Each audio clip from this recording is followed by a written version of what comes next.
Please find your comfortable posture.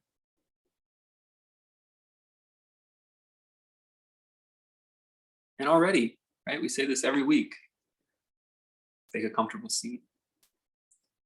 Already we're acknowledging the body has something to do with this, some sort of relationship.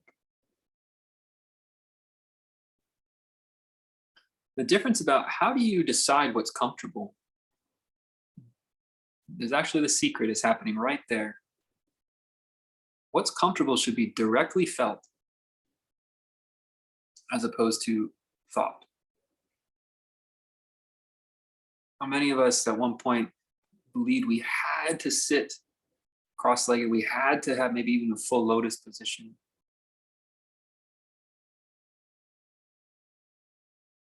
The mind's telling us those things. But to be in a comfortable position is a felt experience, a knowing in the body. It's like, yeah, my body's comfortable. That's just the starting point.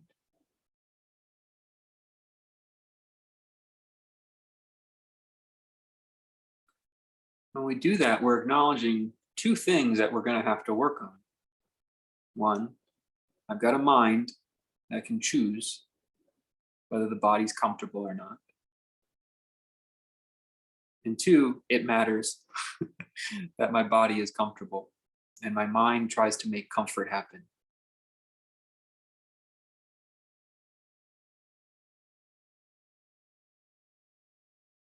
These things are kind of antithetical to the work, as you were mentioning.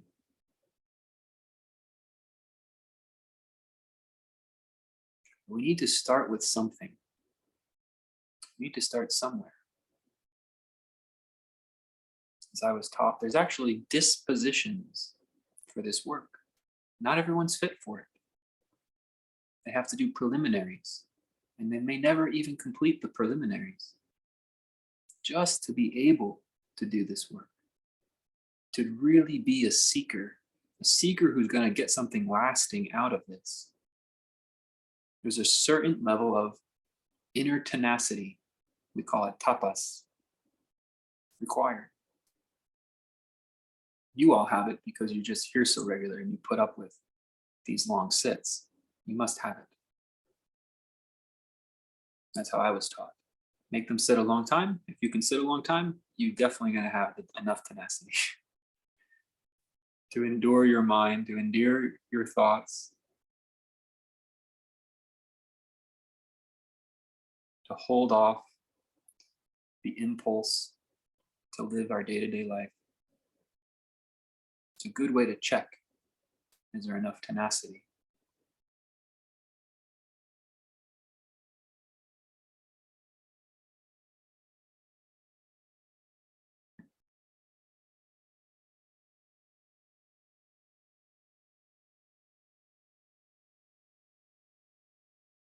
Is there enough time? Is there enough ability to stay still? And is there the strength in mind to investigate?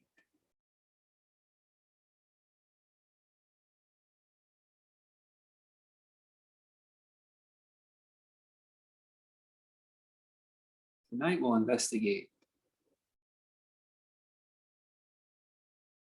the second body. This is the one you're really saying, I'm not. Mind builds a architecture inside itself. And that's what says, my body, the world. Labels, labels, labels.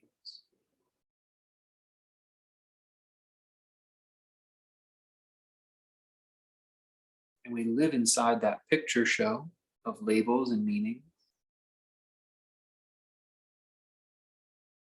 And then what's going on out here sort of just responds. And sometimes the data from what's going on out here is influencing what's happening in the mind. But actually, a lot of time, what's happening in the mind is influencing what's out here.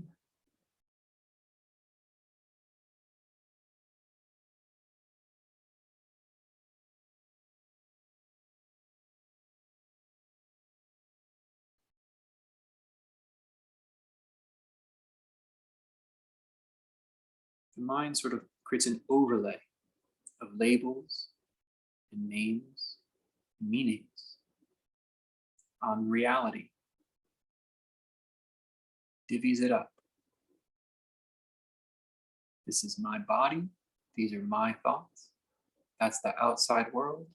Those are separate people. These are all constructed in this second world the mind makes.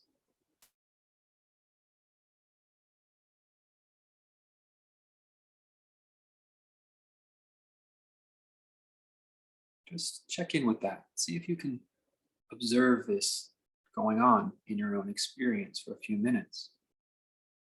That everything your mind is telling you, all the thoughts, all the images, all the meanings, are not the real thing.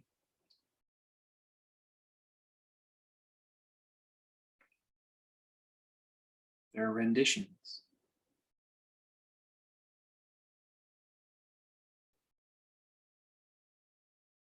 It's obvious, but take some time knowing it.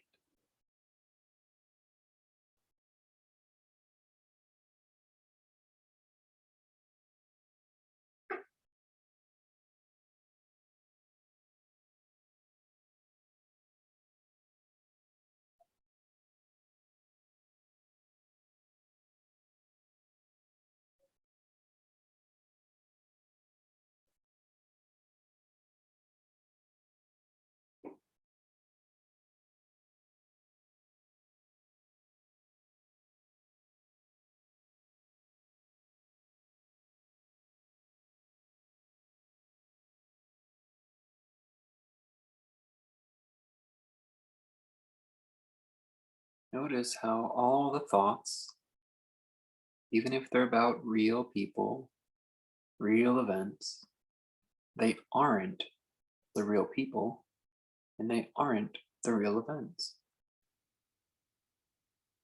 Even if they're very accurate and factual, they're still fiction.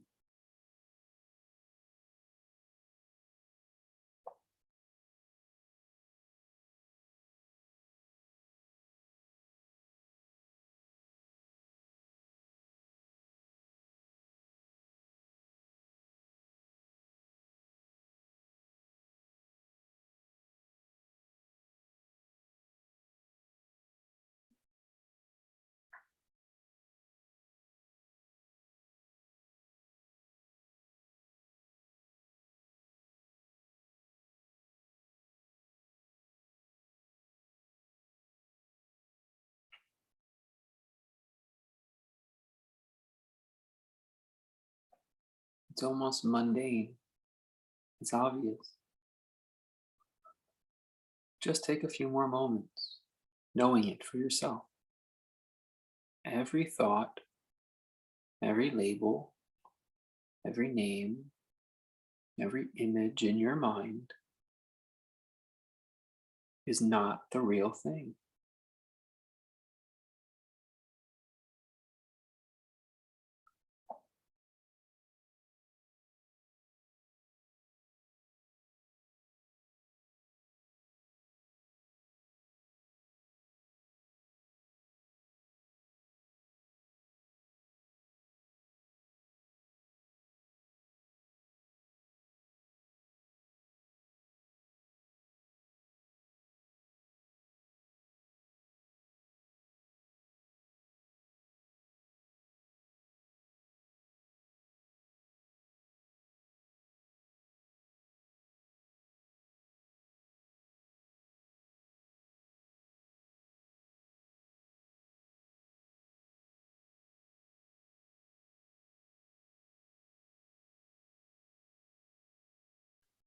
In some ways, it's more honest to dream about flying than to dream about a happy home, a happy job, a happy partner. It's more honest because you can have those things, happy home, happy job, happy partner, in the real world, but you're not going to fly. At least I don't think. And so to dream it in your mind, it's a little bit more honest. It's still equally fiction.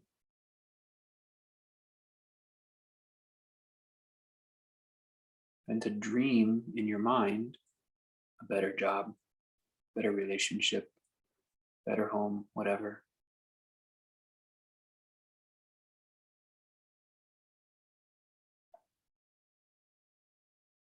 Because guaranteed, whatever's happening up there isn't the real thing, even if it's accurate.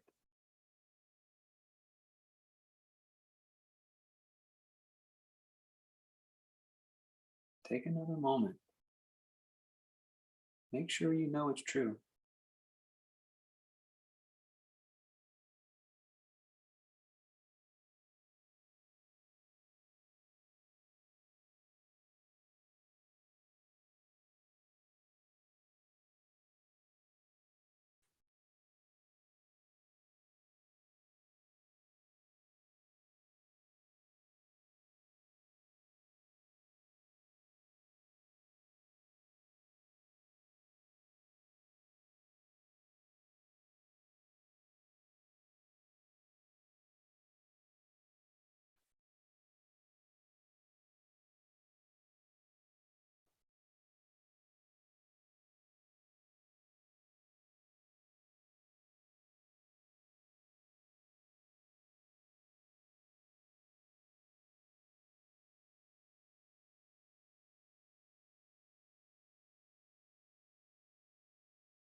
Take your hand with your fingertips.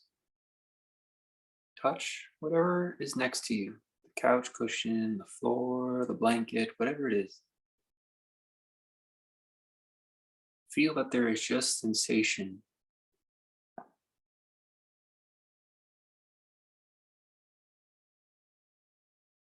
Now feel and watch your mind label that sensation, floor, couch, whatever. Become aware that there is a difference between those two things, what you call it and what is actually being felt.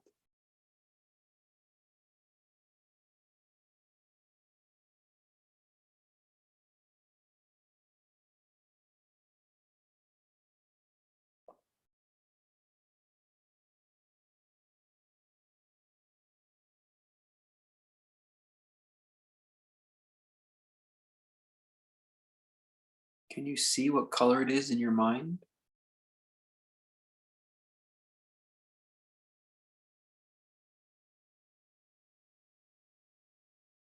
Not its real color, even if it's accurate.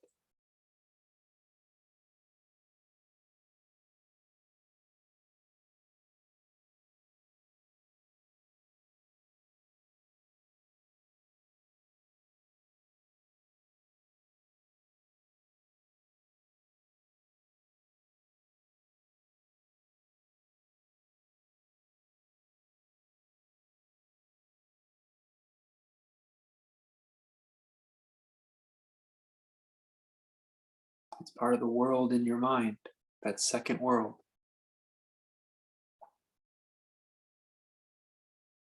Color of my couch, color of my floor, whatever.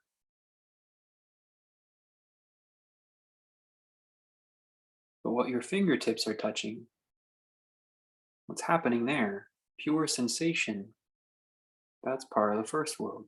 That's part of this.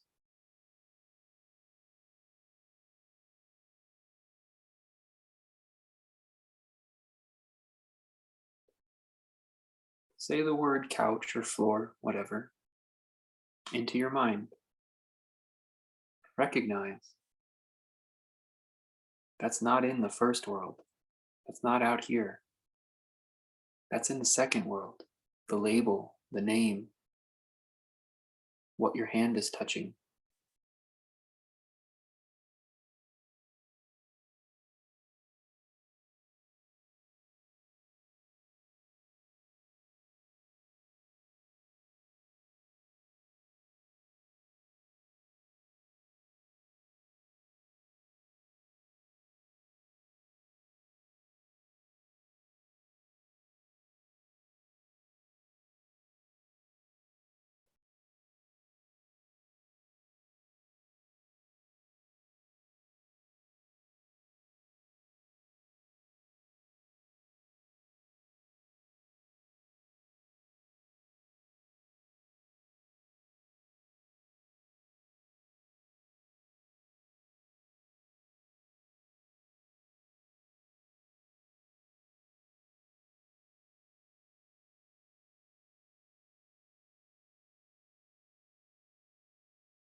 to remove your hand.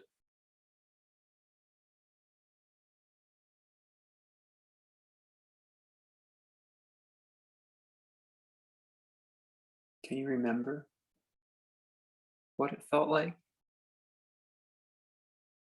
to have your hand on that surface? Is that happening in reality?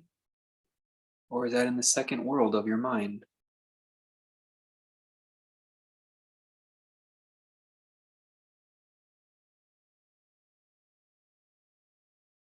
Try to understand the memory of having your hand on that surface is entirely in the second world.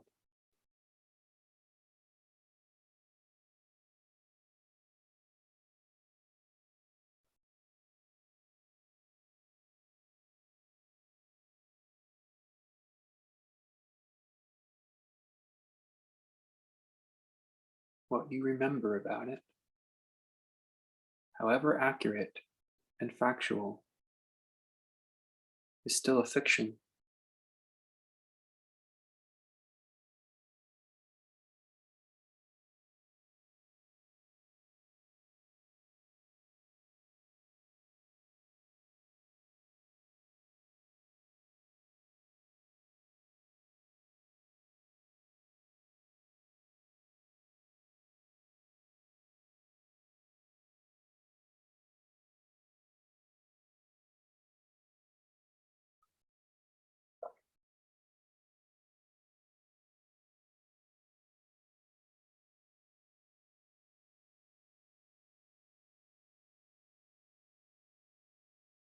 And if you're like me and you're here every week, you're with this work every day, practicing, seeking,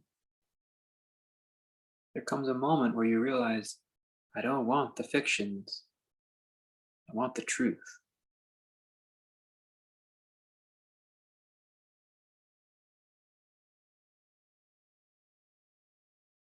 I want what's really here.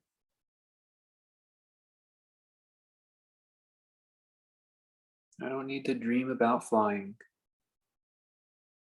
Happy home, relationship, happy job.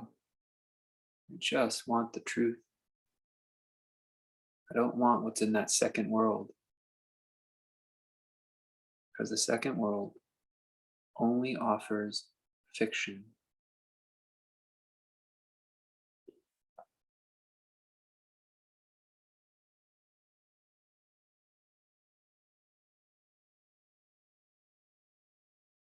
See how you feel about that.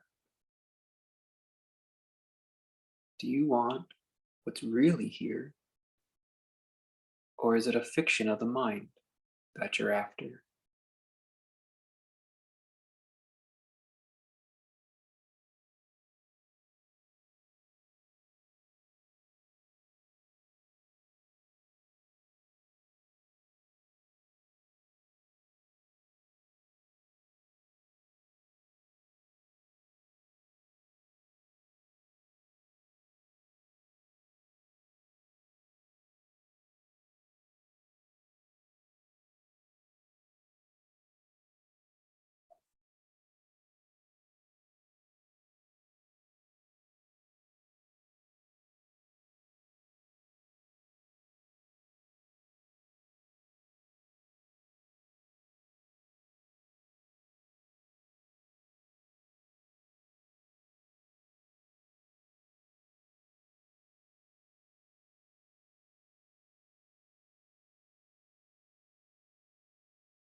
Do you want what's really here, in whatever shape, form, or other it may be? Or do you want a fiction conjured up in the second world of your mind?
This is how you escape. This is how you get out of the second world.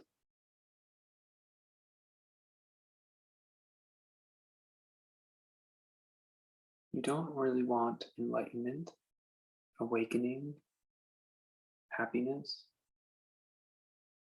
because when you want those things, they take on an image. How I would be in the world if I was enlightened. How I would act if I was awake. What would my life be like if I was always happy?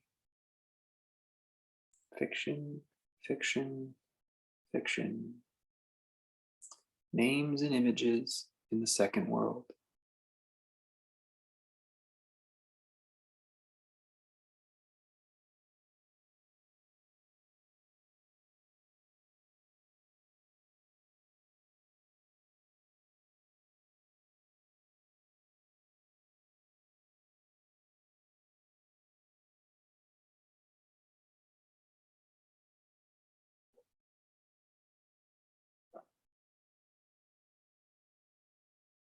The most devious, the most deceitful second worlds are when they offer you something that looks like the real world.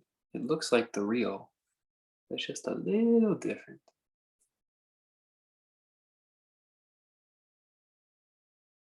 That's why I say better to want to dream about flying. At least you're being honest with yourself. You're never going to get it.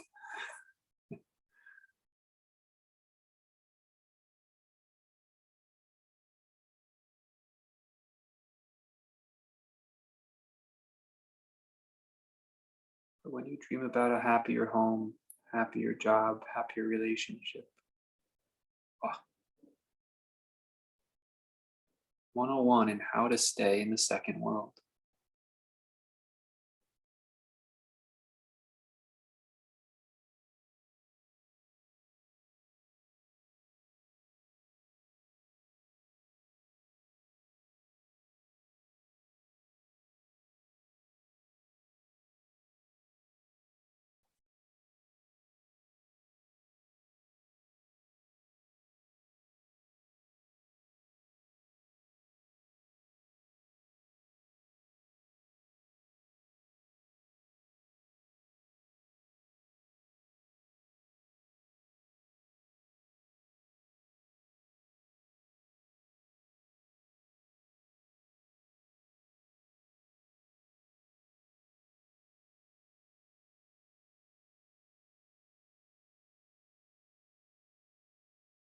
Take a moment and slowly wait for it.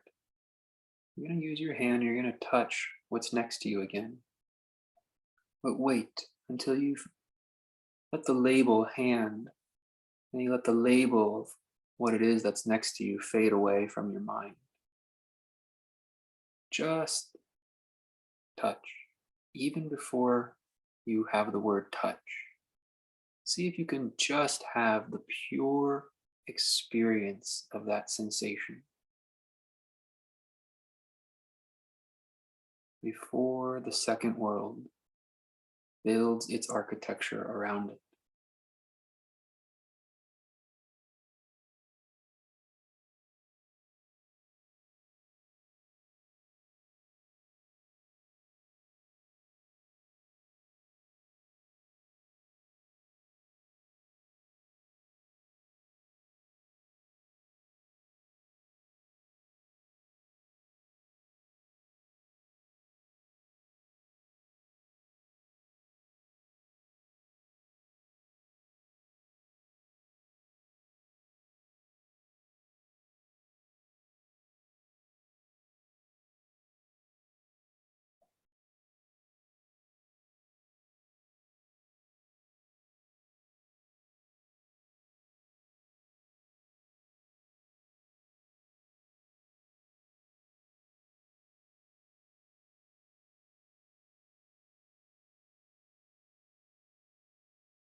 If it worked, what's so mundane, so common, should be simply magical.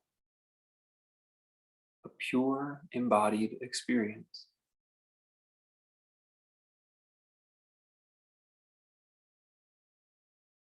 Without a little you running around in a second world,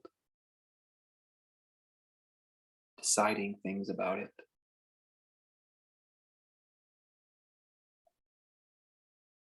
Try it again when you're ready. Calm down. Let the labels wash away. Then try to purely feel. Watch how quick the second world is eager to bring you back into it.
Remove the hand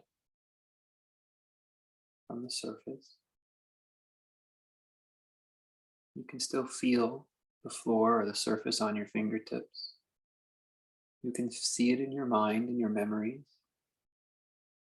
what was just happening.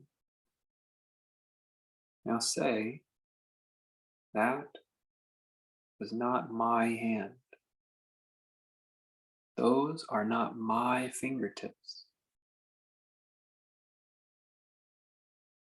That is not the floor. That is not the couch. They're fictions in the second world. You can shorten that. Those are not my fingertips.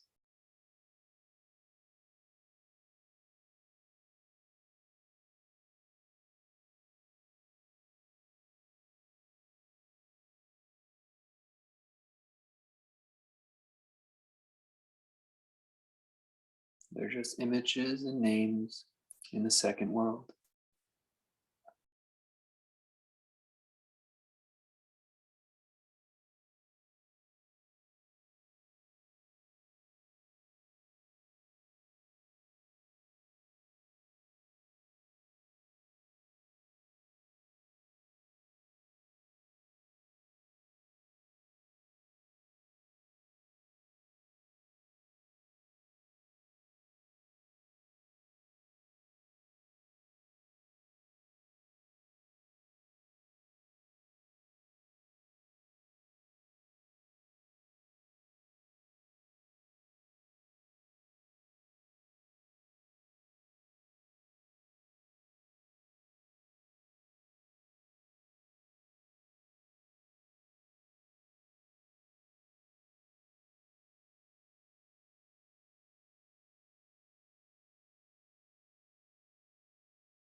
Those are not my fingertips.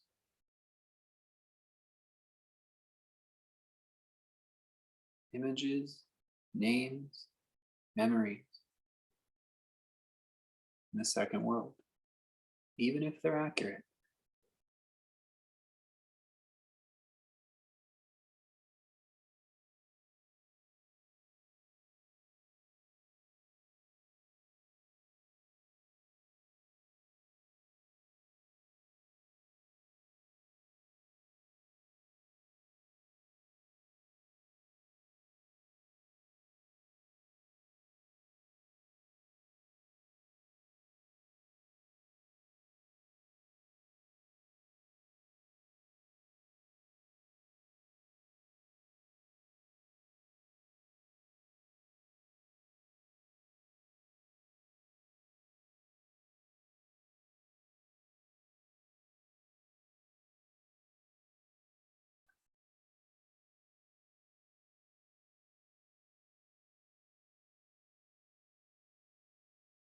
Keep working with the phrase, "Those are not my fingertips," and touch the surface again. Notice that the sensation, the actual experience, does not require the word fingertips.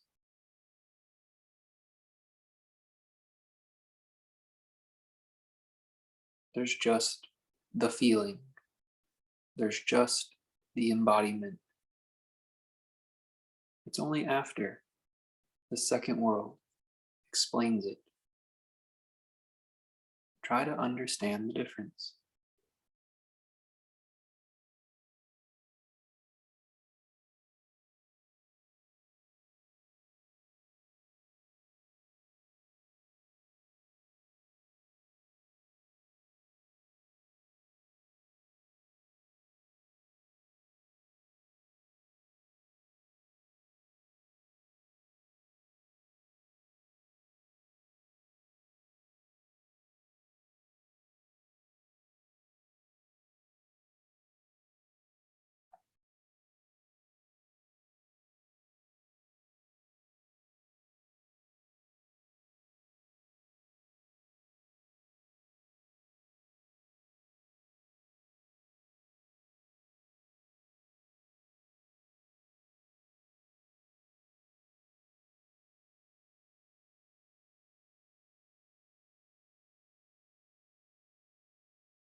Let's try this with the whole body. On your exhales, or just when it feels right, say into the second world, "I am not the body."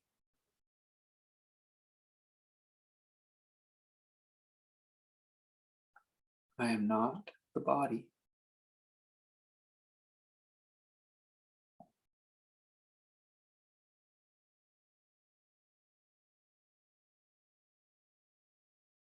The body is having a felt experience. The ankles, the sit bones, tension in the body, the back, the neck, whatever, knees. And there is pure sensation,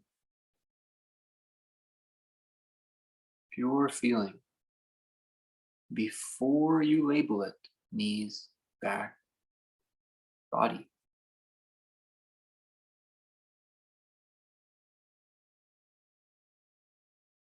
It's just like the fingertips with the floor or the couch. It's exactly the same, just more complicated.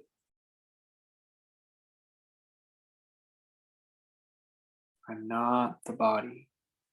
The names, the images, the judgments, the memories. It's all fiction in the second world.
To truly be embodied is to know I am not the body. Be with the full experience before there's labels of separate world, body, mind, blah, blah, blah. Just feel the hum and glow of existence.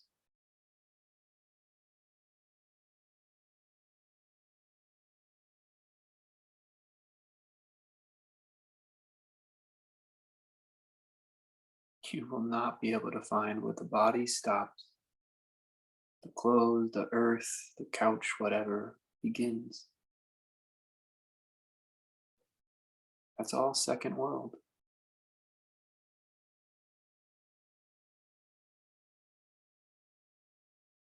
Just feel the hum and glow of existence.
You don't have to force away the second world.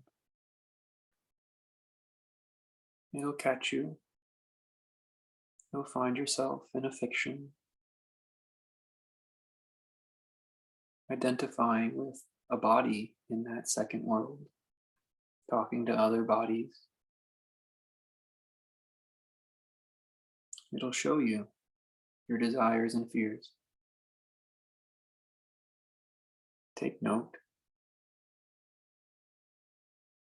And then remember the real. Remember the hum and glow of existence.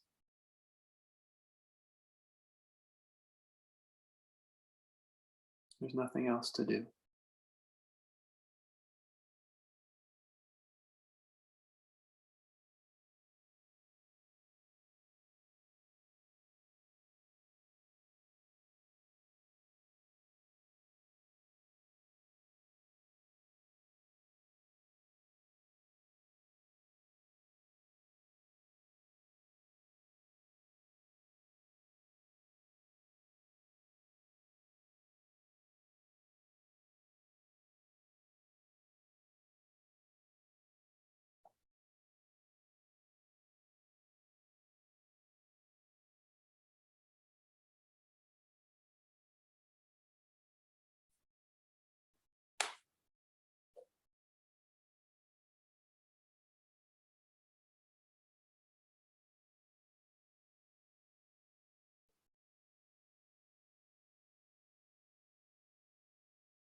Relax. Digest your experience.